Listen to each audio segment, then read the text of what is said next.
오늘은 이 땅에 구주로 오신 예수님의 탄생을 기념하는 성탄절입니다. 죄인을 구원하러 하나님께서 바로 나를 위해 구주를 보내신 이 놀라운 사랑의 사건으로 저와 여러분의 마음이 뜨거워지기를 원하고, 이건 정말 직접적으로 우리 개인을 구원하시기 위하여 하나님께서 아들을 보내신 놀라운 사랑의 사건입니다. 하나님의 말씀을 들을 때 우리 마음에 큰 은혜를 주시고, 하늘에 계신 그분이 나의 구주가 되기 위하여 이 땅에 오셨다는 이 놀라운 사랑과 또 구원의 은혜로 충만케 되는 그런 복락을 주시기를 원합니다. 자, 이 땅에 오신 예수님은 천지 만물의 주인이신 하나님의 아들이심과 동시에 그 천지 만물을 직접 창조하신 창조의 주님이십니다. 만물의 창조주이신 하나님의 아들께서 비천한 여인의 몸에 성령으로 잉태되신다는 소식을 하늘의 천사인 가브리엘이 예수님을 낳을 마리아를 만나서 증거하는 내용이 오늘 본문이 되겠습니다.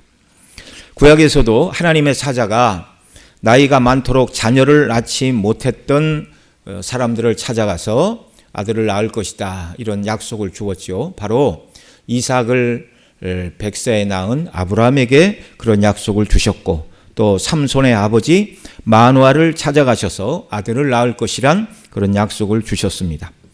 아들이 없는 가정에 아들을 주신다는 말보다 이 땅에서 기쁘고 복된 소식이 또 어디에 있겠습니까? 그러나 오늘 본문이 말하는 대로 하나님의 아들이 여인의 몸에 성령으로 잉태되시어 택한 백성의 구주로 오신다는 소식만큼 복된 소식은 없는 것입니다. 그래서 가브리엘 천사도 오늘 본문 28절에 보면 이렇게 말하죠. 그에게 들어가 이르되 은혜를 받은 자여 평안할지어다, 주께서 너와 함께 하시도다, 이렇게 인사를 하고 있습니다.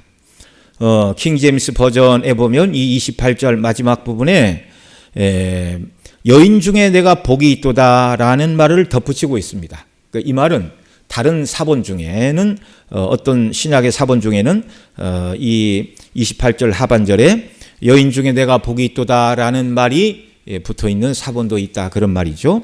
그리고 오늘 본문 몇 구절 뒤에 가면 42절에 엘리사벳이 세례 요한을 태중에 잉태하고 있던 그 엘리사벳이 마리아를 향하여 한 말 중에 여인 중에 내가 복이 있도다라는 말이 한 번 더 반복이 됩니다. 42절 같이 읽죠. 시작. 큰 소리로 불러 이르되 여자 중에 내가 복이 있으며 내 태중의 아이도 복이 있도다. 아멘.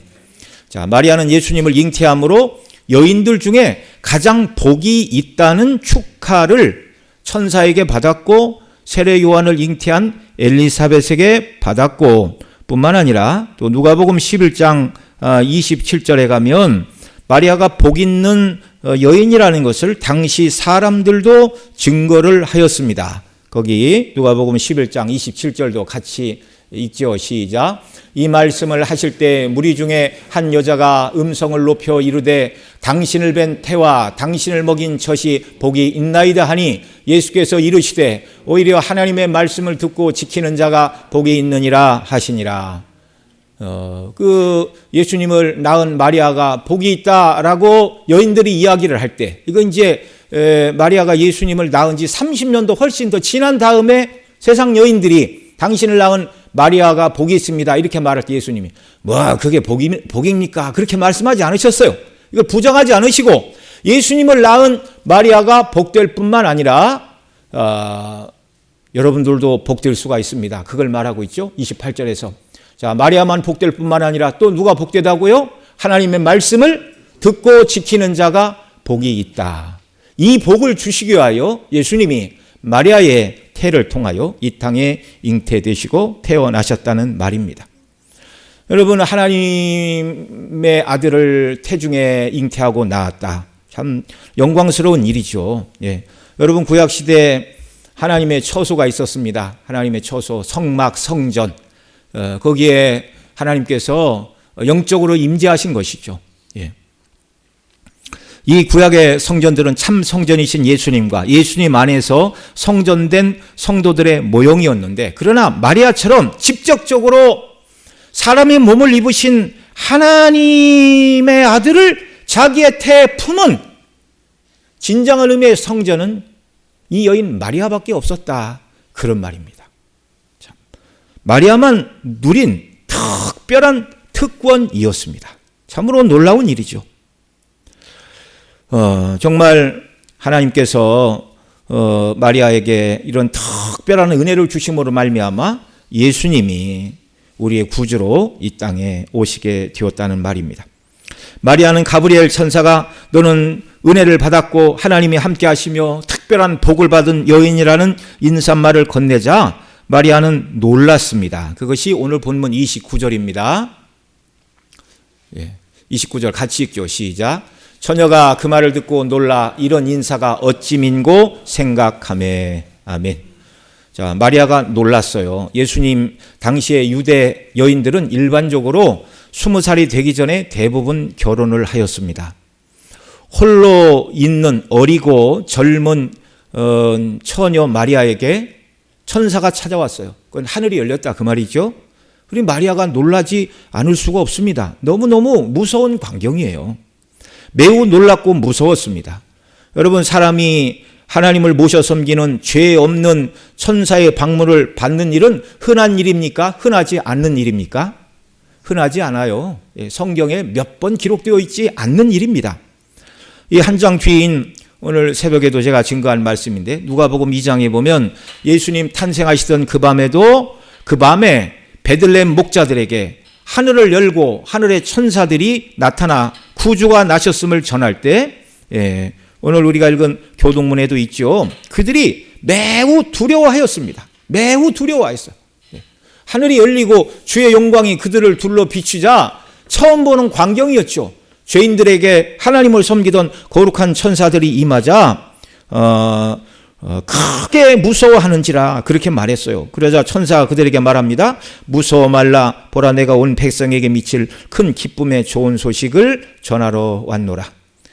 가브리엘 천사가 마리아에게 임한 것도 마찬가지이고 예수님 탄생하시던 그 밤에 하늘을 열고 천사들이 나타난 것도 그들을 두렵게 하고 무섭게 한 다음에 너희들은 죄인이니 하나님의 영원한 진노와 심판에 떨어져야 된다는 멸망을 선언하기 위함이 아니라 하나님께서 가브리엘 천사 또는 다른 천사들을 마리아에게 보내시고 목자들에게 보내신 이유는 가장 큰 기쁨의 소식을 전하시기 위하여 하늘을 열고 전령들을 보내셨다는 말입니다.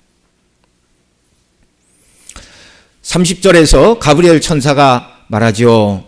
오늘 본문 30절 또 읽습니다. 천사가 이르되 마리아여 무서워하지 말라. 내가 하나님께 은혜를 입었느니라. 자, 마리아여 무서워하지 말라라는 이 말씀. 정말 여러분 우리가 하나님의 임재를 말씀을 통하여 어느 누구에게 하나님이 그렇게 임하셨구나, 천사를 보내셨구나, 굉장했겠구나 라는 것을 생각하는 것과 실제 우리 앞에 천사가 나타나는 경험을 한다면 매우 다를까요? 다르지 않을까요? 너무 다른 것이죠. 우리 요한계시록 1장에도 보면 사도 요한이 계시를 받던 그 주의 날에 예수님과 3년을 공생애 동안 동고동락한 사람이 사도 요한 아닙니까?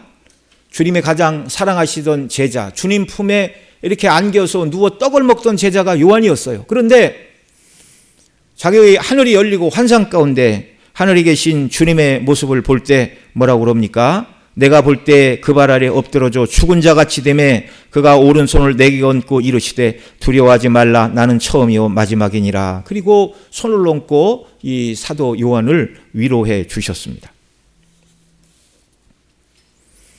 자, 하나님의 명령을 받아 하늘 영광 가운데 하나님을 모시던 가브리엘 천사가 마리아에게 나타났을 때 그 초자연적인 천사의 방문과 임재 앞에 마리아는 매우 두렵고 떨었다는 것입니다.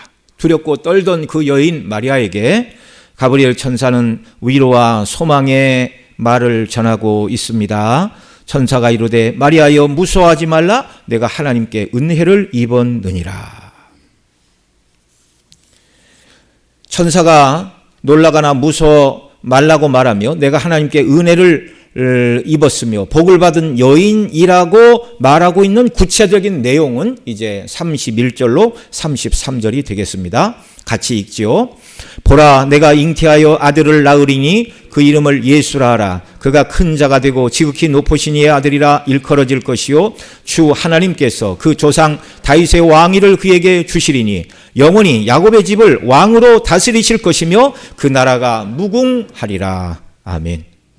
마리아가 복을 받은 여인이요 하나님의 은혜가 마리아에게 임한 것이라고 가브리엘 천사가 말한 것은 하나님께서 마리아 개인에게나 또는 그 백성 모두에게 심판과 멸망을 선언하기 위하여 두렵고 무서운 광경을 체험하게 하신 것이 아니었습니다. 하늘이 열리는 그 두려운 체험을 하게 하신 이유는 이제 마리아의 태중에 하나님의 아들이 사람의 몸을 입고 잉태될 것이요 마리아가 그 영광스러운 분, 큰 구원을 이루실 왕의 왕을 잉태하고 낳을 것이다. 여러분, 마리아가 낳은 아기는요, 이 세상에 지금까지 본 적이 없고 그 후에도 그런 아기를 잉태하여 낳은 적이 없습니다. 왜 그래요? 성령으로 아이를 잉태하였습니다. 뿐만 아니라 그 아이는 참 사람일 뿐만 아니라 하나님의 아들이셨어요. 그리고 그분은 죽었다가 다시 살아나시고 부활하시고 승천하사 온 우주를 통치하시는 만왕의 왕으로 오늘 저와 여러분의 예배를 받고 계시는 줄 믿으시기 바랍니다. 마리아가 낳을 아기는 1차적으로 사람이었습니다. 아들을 낳으리니 사람을 낳는 거예요. 1차적으로는. 그 이름을 예수라 하라. 예수라는 것은 인간 예수님에게 붙여진 이름이었습니다. 예수라는 이름의 뜻은 천사가 마리아와 정혼한 요셉에게 분명히 가르쳐 주었지요. 마태복음 1장 21절 뭐라고 그럽니까? 같이 읽죠. 시작. 아들을 낳으리니 이름을 예수라 하라. 이는 그가 자기 백성을 그들의 죄에서 구원할 자이심이라 하니라. 아멘. 마리아에게 잉태되고 나실 그분은 자기 백성을 그들의 죄에서 구원하실 구주, 구원의 메시아를 낳게 될 것이다. 너무너무 영광스럽죠. 여러분, 정말 여러분들이 낳은 아들과 딸들 중에 이렇게 어디 올림픽에 나가서 메달이라도 하나 딴다면 얼마나 큰 경사이고 영광 아니겠습니까? 또 뭐 큰 시험에 이렇게 합격을 했다면 동네 사람들이 또 프랭카드에 다 써붙여주고 그러죠. 어디에 자랑, 누구, 무슨 시험 합격. 예수님을 낳는다는 것, 구주가 이 땅에 오셨다라는 것은 세상에 어떤 말로 필살할 수 없는 영광스럽고 크고 중요한 일입니다. 모든 택한 백성들의 구원을 이루실 분으로 오셨어요. 그러니까 저와 여러분이 구원 받느냐 못 받느냐는 구주가 이 땅에 오시느냐 오시지 않느냐로부터 시작이 되는 일이라는 걸 기억을 해야 됩니다. 여러분, 이 땅의 사람들은요, 자신을 가난에서 구원해 줄 정치 지도자가 있다면 열광을 하고 환영을 할 것입니다. 왜요? 불편한 가난으로부터 구원해 줄 것이기 때문에 그렇습니다. 또 다른 나라의 압제를 받는 수치를 당하고 있을 때 그 수치를 벗어나 도리어 수치를 준 나라를 응징하고 그들 위해 군림할 수 있는 군사 지도자가 있다면 또 역시 열정적으로 환영할 것입니다. 모든 수치에서 벗어날 수 있기 때문에 그런 것이죠. 뿐만 아니라 고칠 수 없는 난치병으로 고생하는 사람들에게 건강을 회복시켜줄 의사가 있다면 이 사람도 그 환자에게는 구원자입니다. 그러나 인생의 가장 큰 문제는 무엇이죠? 죄입니다. 살아가는 동안 인생에 당하는 모든 고난과 고통, 염려와 근심, 모든 부족한 것, 이 모든 근원은 바로 우리가 하나님 앞에서 범죄한 죄 때문이라는 말입니다. 이 죄 때문에 분노하시는 하나님의 진노 앞에서 모든 죄인이 고통을 받을 수밖에 없는 것이죠. 살아서 고통이요, 그 다음에 죽음은 피할 수 없는 운명이 되었고, 죽고 끝이 아니라 영원한 불못에서 죄에 대한 형벌을 영원토록 받아야 되는 것이 죄인의 실상이라는 말입니다. 구주로 오신 주님이 죄에서 우리를 구원하신다, 그런 말은 그냥 오셔서 너 있는 죄 없게 해줄게 이렇게 말씀하시는 것이 아니라 우리를 죄에서 구원하시기 위하여 친히 그분이 우리의 죄를 다 짊어지시고 죽으시러 오시는 거예요. 죽으시러. 대속의 예수님을 믿음으로 말미암아 우리가 죄사함을 받았고 영원한 지옥 형벌을 면하게 되었습니다. 여러분, 우리가 이 땅에 행복하고 오래 살아도 100년이면 다 떠나야 돼요. 죄 때문에 죽어야 돼요. 그 다음에 구주가 없다면 영원한 형벌, 지옥 심판이 영원토록 기다리고 있는 두려운 현실. 이게 죄의 결과예요. 이 죄로부터 저와 여러분을 구원하시기 위하여 하나님의 아들이 사람의 몸을 입고 이 땅에 오셨는데 그 통로가 바로 동정녀 마리아였다는 말입니다.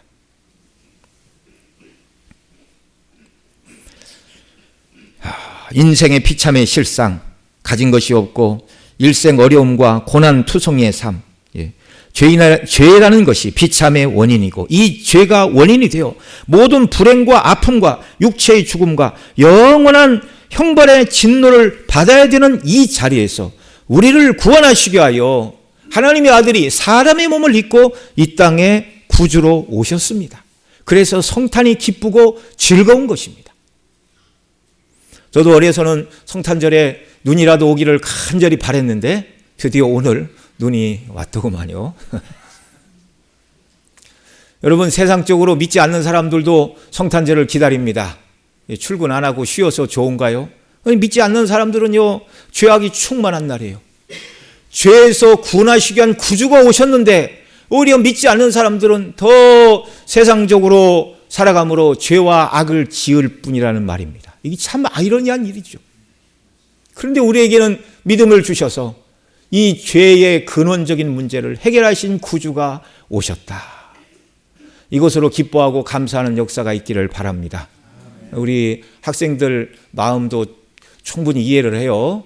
저도 어려서는 막 성탄 이브가 되면 교회에서 모여서 막 밤새고 막 그게 성탄절인 줄 알았어요.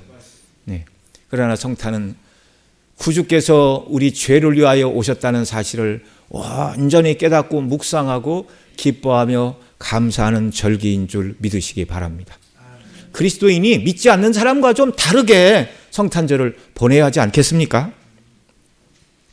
아담의 범죄 이후 모든 인류가 그토록 오시기를 소망했던 구주 예수께서 동정녀 마리아의 몸에 잉태되어 출생하심을 시작으로 택한 백성들 모두를 죄에서 구원하시고 하나님 나라를 완성하실 구주가 이 땅에 오신 것, 이 구주를 태에 잉태하고 낳고 기른 것보다 더 큰 영예가 어디에 있습니까?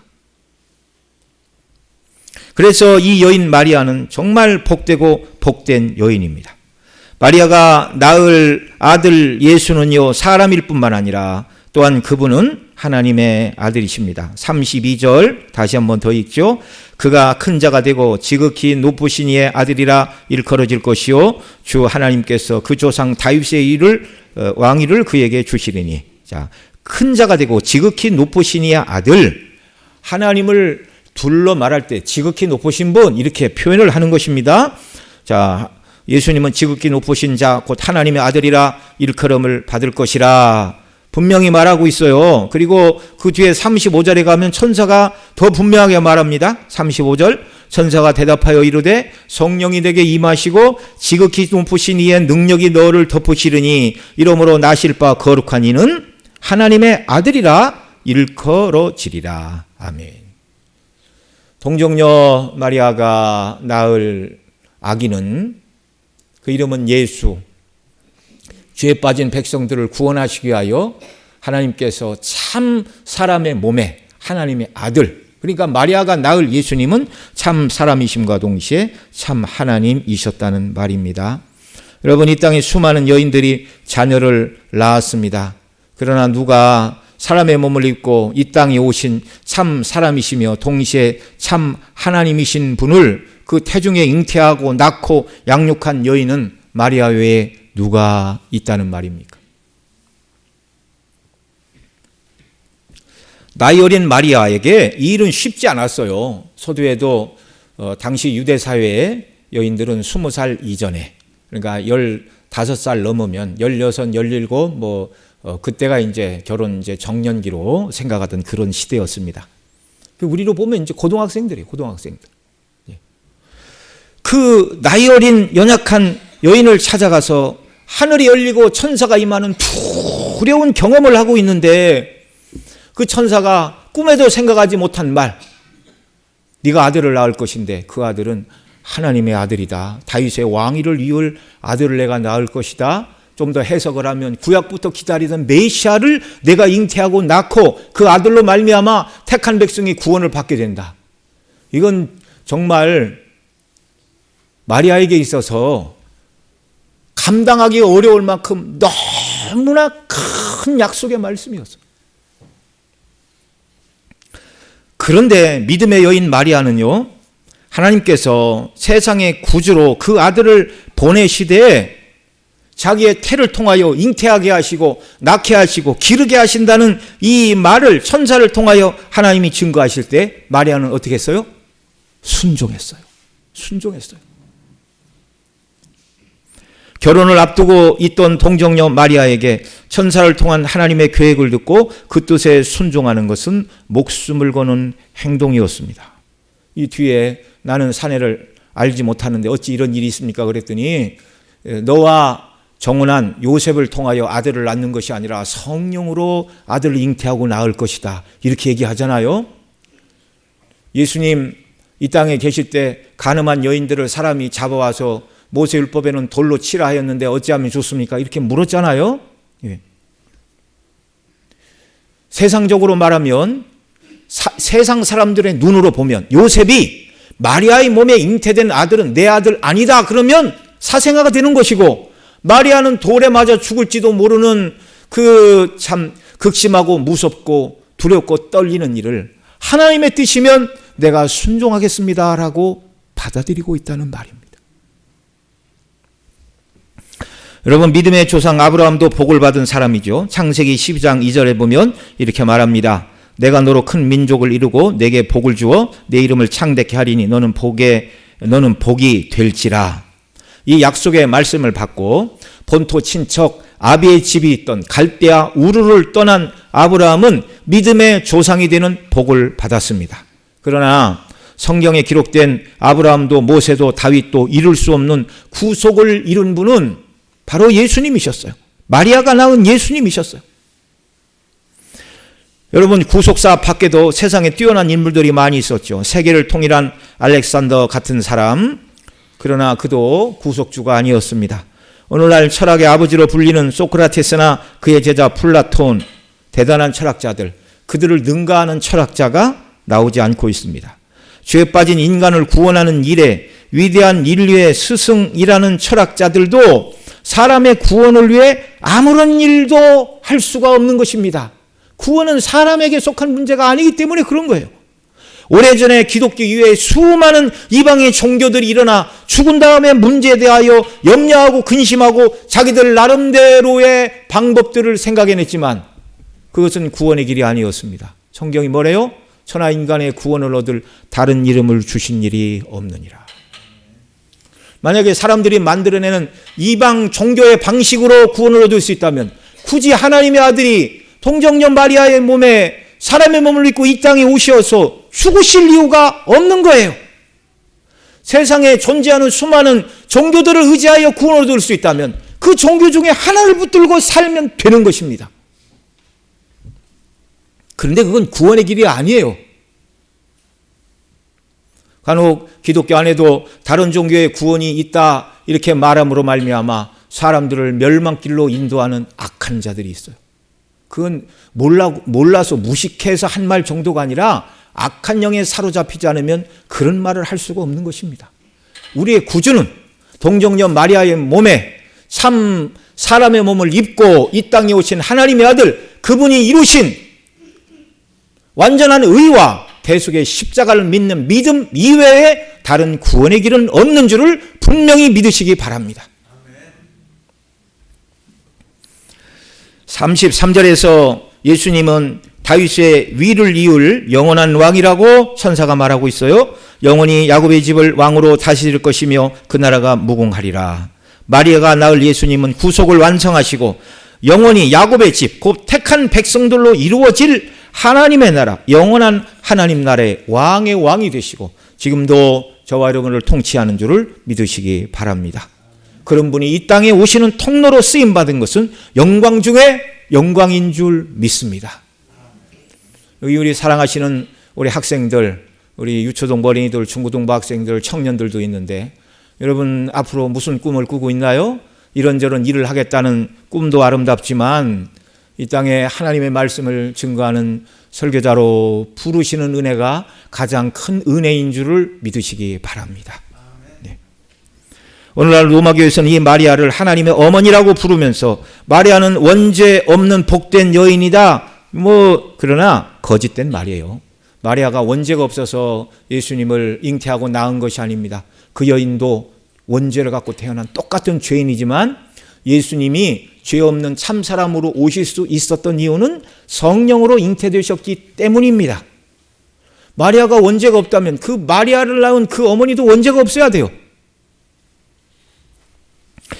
심지어 로마교에서는 마리아에게 기도를 합니다. 그래서 복된 여인이 아니고 무엇보다 마리아가 복된 여인인 것은 참 사람이시오 참 하나님이신 우리의 구원자 예수 그리스도를 잉태하고 낳음으로 하나님께서 죄인을 구속하시는 구속사에서 없어서는 단 한 사람의 역할을 온전히 감당했기 때문입니다.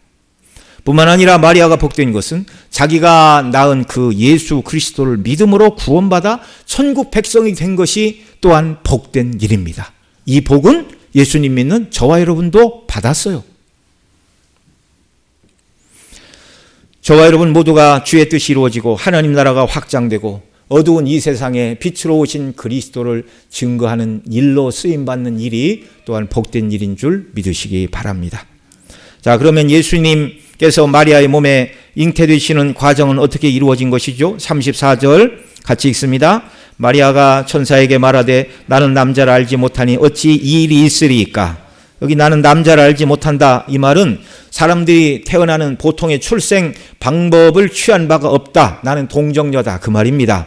그래서 35절 이하에서 가브리엘은 마리아가 낳을 아기 예수님은 사람의 출생 방식을 따른 것이 아니라고 분명히 말하죠. 35절 또 읽습니다. 천사가 대답하여 이르되 성령이 내게 임하시고 지극히 높으신 이의 능력이 너를 덮으시리니 이러므로 나실 바 거룩한 이는 하나님의 아들이라 일컬어지리라. 아멘. 여기 성령이 임하시고 임하다라는 말은 위로부터 임하다. 덮으시리니라는 말은 덮다, 그림자를 들이우다 그런 말이에요. 그러니까 예수님께서 마리아의 몸에 성령으로 잉태된 것은 성령 하나님의 새로운 창조로서 예수님의 몸을 만드셨다라는 그런 말입니다. 예, 정말 이 말은요. 창세기 1장 2절에 보면 땅이 혼돈하고 공허함이 흑암이 깊음이어 있고 하나님의 영은 수면 위에 운행하시니라라고 말씀을 하고 있는데 운행하시니라라는 말이 어미새가 알을 부화하기 위하여 품고 있는 그런 말인데요. 성령께서 지구를 품으시니 혼돈과 공허가 있는 이 땅에 하나님의 창조의 역사가 일어난 것처럼 성령께서 마리아에게 임하시고 그를 덮으시고 품으실 때 성자 하나님이 인간의 몸을 입고 태어나는 생명의 역사가 마리아의 태중에 일어났다는 말입니다.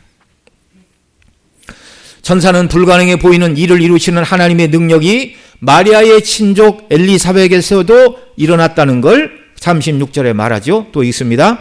보라 내 친족 엘리사벳도 늙어서 아들을 배웠느니라 본래 임신하지 못한다고 알려진 이가 이미 6달이 되었나니. 자, 여러분 엘리사벳 그 남편 사가랴의 가정에 늙도록 자녀가 없었습니다. 그런데 그 아브라함의 가정 마찬가지로 삼손을 낳은 마노아의 가정과 마찬가지로 세상의 의학과 방식으로는 불가능한 출생이라 그 말이죠. 그런데 엘리사벳도 하나님의 능력으로 아이를 잉태했다. 그러나 엘리사벳의 태중의 아기는 성령으로 잉태된 아기는 아니었습니다. 불가능한 일을 행하시는 하나님의 능력을 말하는 것이죠. 그리고 37절 38절에서 이렇게 말합니다. 대저 하나님의 모든 말씀은 능하지 못하심이 없느니라. 마리아가 이르되 주의 여종이 오니 말씀대로 내게 이루어지이다 하매 천사가 떠나가니라. 여러분, 대저 하나님의 모든 말씀은 능하지 못하심이 없는 줄을 믿으시기 바랍니다. 성경에 약속된 모든 말씀은 반드시 이루실 말씀들이에요. 하나님의 모든 말씀은 능치 못함이 없느니라. 성령으로 내 태중에 하나님의 아들이 사람의 몸을 입고 잉태되고 날 것이다 라는 이 말은 능치 못하심이 없느니라. 이렇게 말할 때 마리아가 뭐래요? 주의 여종이 오니 말씀대로 내게 이루어지이다라고 하나님의 약속을 믿음으로 받아들이던 그 순간 예수님은 성령의 능력으로 마리아의 태에 잉태가 되신 것입니다. 여러분, 마리아가 낳을 예수님은 죄 없이 이 땅에 오셔야 했기에 성령으로 잉태되셔야만 했습니다. 아담의 범죄 후 하나님께서 창세기 3장 15절에서 여자의 후손을 통한 구원을 말씀해 주셨죠. 내가 너로 여자와 원수가 되게 하고 내 후손도 여자의 후손과 원수가 되게 하느니 여자의 후손은 내 머리를 상하게 할 것이요 너는 그의 발꿈치를 상하게 할 것이니라. 여기 여자 첫 번째는 하와이고 두 번째는 교회이고 세 번째 여자의 후손으로 오실 메시아를 생각할 때 이 여자는 바로 동정녀 마리아를 말하는 것이었습니다. 예수님께서 동정녀 마리아의 몸에 성령으로 잉태되셔야 하는 이유, 아담의 씨를 받으면 아담의 원죄를 물려받기에 죄 없는 참사람으로 오실 수가 없었기 때문입니다. 여러분, 예수님이 만일 원죄를 가지신 사람으로 오셨다면 대속의 주가 되실 수 없고 오직 예수님의 죽음은 자기의 죄 때문에 죽는 죽음일 뿐이었어요. 그래서 죄 없는 참사람이 필요했습니다. 그래서 성령으로 잉태되셔야 했어요. 뿐만 아니라 죄 없는 참 사람일 뿐만 아니라 참 하나님께서 사람의 몸을 입고 오셔야 했기 때문에 성령의 능력으로 하나님의 아들이 동정녀의 몸에 사람으로 잉태되셔야 했다는 말입니다.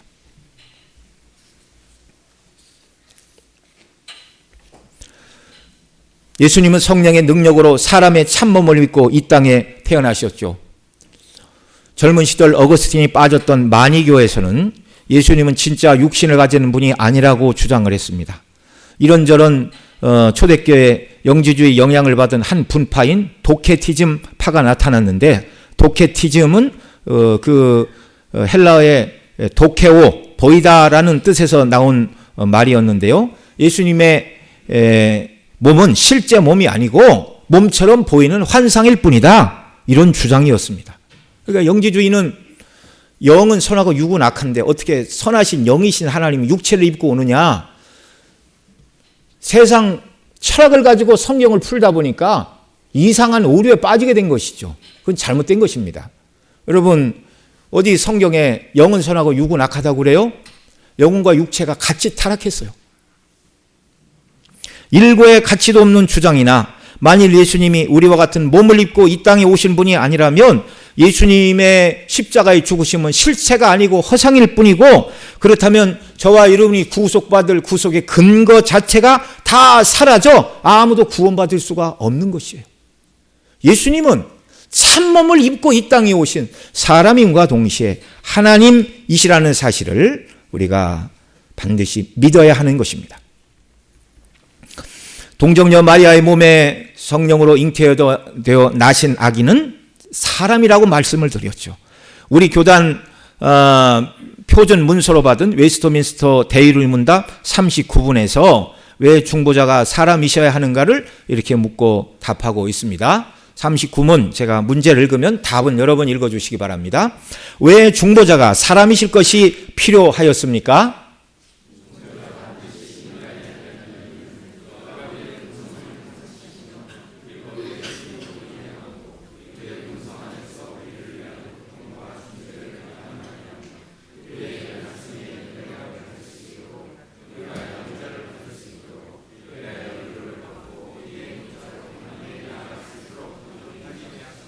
아멘.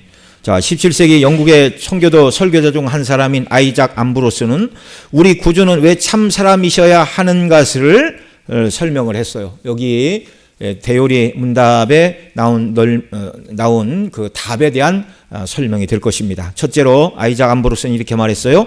우리 구주가 우리 죄로 인하여 고난을 당하시고 죽으셔야 하기 때문에 신성을 지닌 하나님은 육체가 없으시니 죽으실 수가 없다. 그래서 구주가 참 사람이셔야 되는 이유는 우리 대신은 고난받으시고 죽으셔야 하기 때문에 참 사람의 몸을 입어야 했다. 둘째로 율법에 순종하셔야 하기 때문이다. 법을 주신 하나님께서 율법에 순종하는 것은 합당치 않다. 그래서 예수님은 여자에게 나셨는데 다른 말로 얘기하면 그것은 율법 아래 나셨다. 성경이 이렇게 말해요. 셋째로 구주가 하나님의 공의를 어겼던 아담과 같은 본질로 하나님의 공의를 충족시켜야 하기 때문이다. 고린도전서 15장 21절에 이렇게 말합니다. 사망이 한 사람으로 말미암았으니 죽은 자의 부활도 한 사람으로 말미암는도다. 아담이 어긴 공의를 육체를 입고 오신 우리 예수님께서 하나님의 모든 공의를 다 만족시키셨어요. 태어나서 십자가에 죽으실 때까지 율법을 한 번도 어긴 적이 없이 하나님의 공의를 완전히 이루시기 위하여 예수님은 육체를 입으셔야만 했습니다.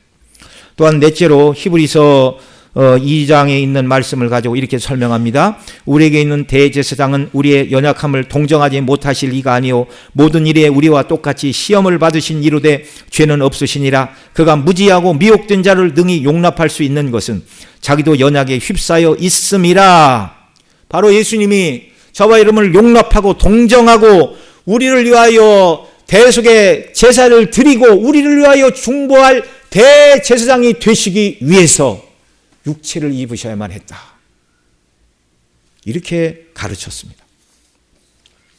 또한 예수님은 참 하나님의 아들이 사람의 몸을 입고 이 땅에 오셔야 했기 때문에 동정녀 마리아의 몸에 성령으로 잉태되셨죠. 참 사람이실 뿐만 아니라 하나님의 아들이 오셔야 했기 때문에 성령으로 잉태되어야만 했다는 말입니다.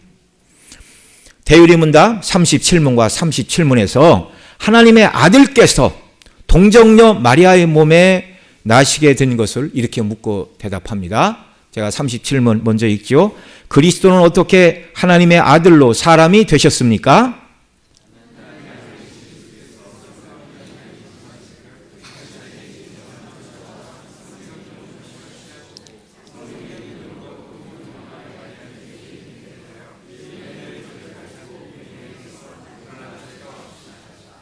네, 아멘. 그 다음은 38문은 이렇게 말합니다. 왜 중보자가 하나님이실 것이 필요하였습니까?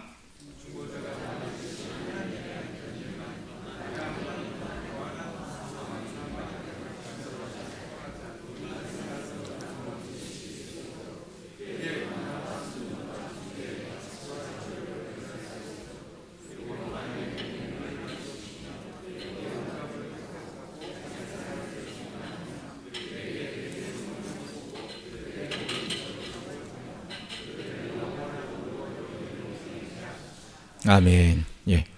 자, 우리의 구주가 하나님이 아니시라면 구원을 위한 대속을 완성하실 수 없기 때문에 하나님의 아들이 사람의 몸을 입고 이 땅에 오신 거예요. 무한하신 하나님의 아들이 고난을 받으셨기 때문에 모든 택한 백성들이 지옥에서 감당해야 될 죄값을 다 대속할 수 있었다는 말입니다. 아이작 암브로스는 우리 구주는 왜 하나님이셔야 하는가를 네 가지로 또 이렇게 가르쳤습니다. 첫째, 하나님 외에는 어느 누구도 영혼을 구원할 수 없고 죄를 만족시킬 수도 없기 때문이다. 둘째로, 죄에 대한 속전은 무한한 공로에 의한 것이어야 하기 때문이다. 무한한 진노는 오직 무한한 공로 외에는 결코 가라앉힐 수 없다. 따라서 우리 구주의 순종과 무한한 대가와 가치를 갖기 위해서는 반드시 그분이 하나님이셔야만 했다. 예수님 한 분이 죽으셨지만 택한 백성 모두가 구원받는 것은 그분이 하나님의 아들로 죽으셨기 때문에 그렇다는 말이에요. 하나님의 공의대로 죄 없는 사람이 죽었다면, 한 사람이 죽었다면 몇 사람은 구원할 수 있어요? 하나밖에 구원 못하는 거예요. 그러나 무한하신 하나님의 아들이 우리의 죄짐을 지고 죽으셨습니다. 그래서 택한 백성 모두를 위해서 죄값을 넉넉하게 완전히 치르신 것입니다.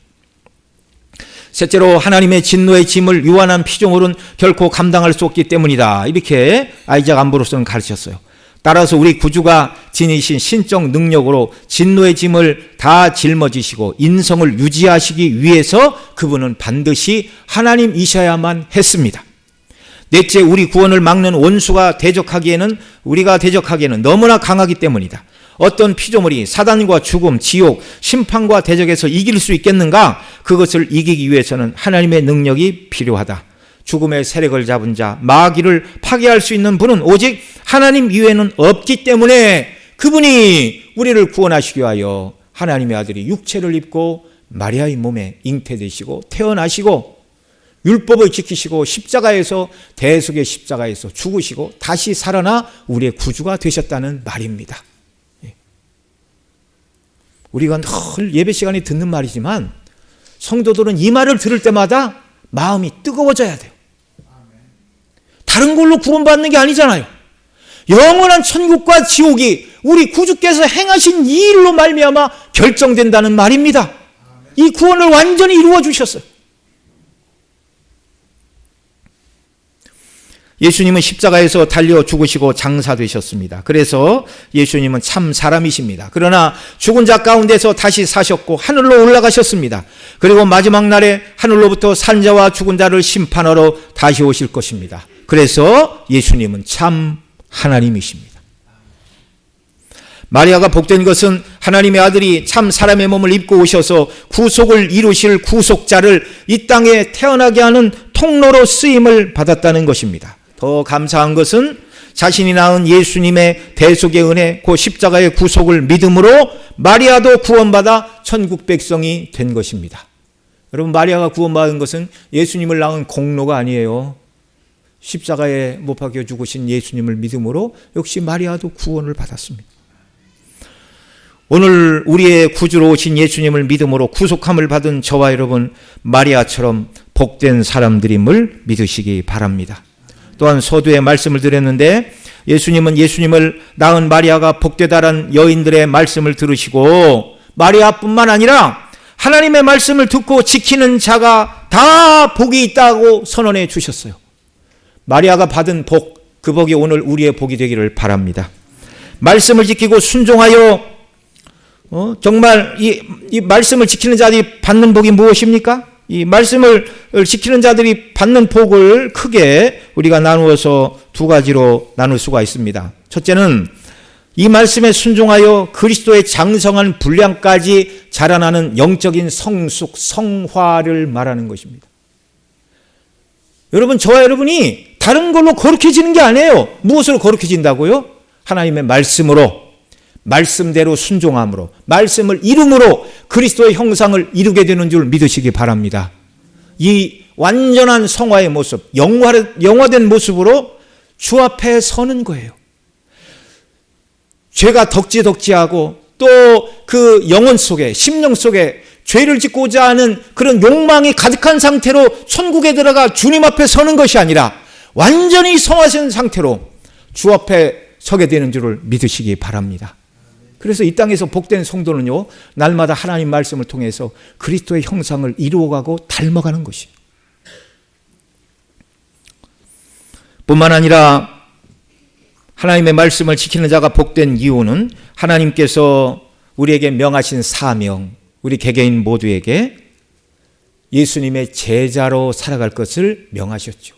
율법에 순종하고 복음을 증거하고 하나님 나라가 확장되는 일들을 위해서 저와 여러분을 구원하셨을 뿐만 아니라 또한 복음 증거를 위해서, 하나님의 나라를 위해서 저와 여러분을 부르신 줄을 믿으시기 바랍니다.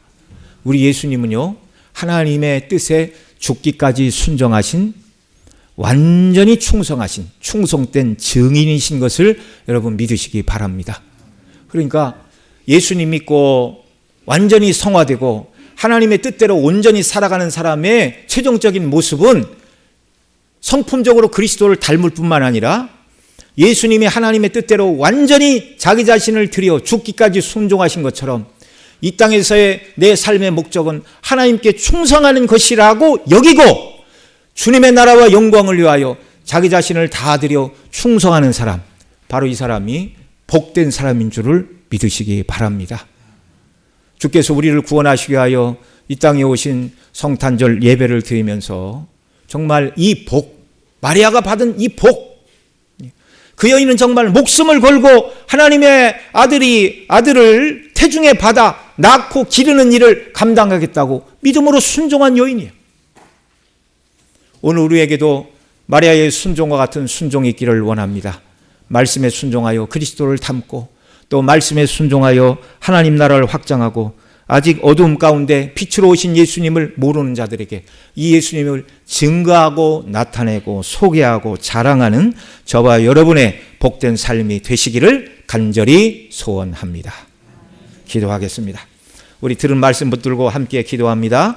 마리아의 순종이 오늘 내게 있게 하여 주시기를 원합니다. 마리아가 받은 복을 우리도 받게 하여 주옵소서. 우리가 받은 복, 말씀대로 순종할 때 복을 주시는데 그리스도의 형상을 이루는 자가 되게 하시고 뿐만 아니라 하나님의 나라의 복음이 광포되는 일을 위해 충성을 다하는 자로 견고히 세워주시고 그래서 충성을 다한 후 예수님과 같이 성화된 모습으로 주 앞에 서서 영생을 누리는 그날을 소망하며 육체의 남은 때를 살아가는 은혜를 베풀어 달라고 우리 간절히 기도드리겠습니다.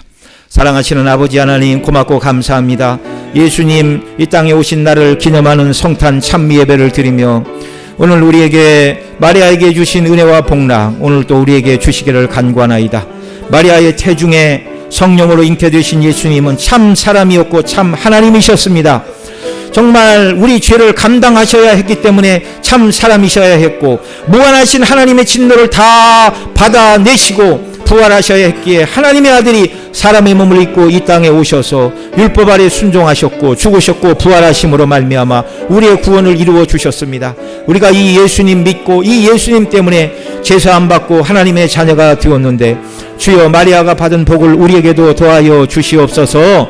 아버지 하나님, 우리도 하나님 말씀에 순종하는 자들이 되게 하여 주옵소서. 말씀에 순종하여 예수 그리스도의 형상을 본받는 거룩한 자들이 되게 하여 주시기를 원하옵고 또한 말씀대로 순종하여 하나님께서 우리에게 명하신 모든 일들을 온전히 감당하는 충성된 증인들이 되게 하여 주시기를 원합니다. 그래서 맡은 사명 잘 감당하고 성화된 예수님을 닮은 자들로 주 앞에 서서 주와 더불어 영생을 누릴 하늘의 산 소망을 가지고 육체의 남은 때를 살아가는 주의 자녀들 모두가 되게 하여 주시옵소서. 존귀하신 우리 구주 예수님의 이름으로 기도드리옵나이다. 아멘.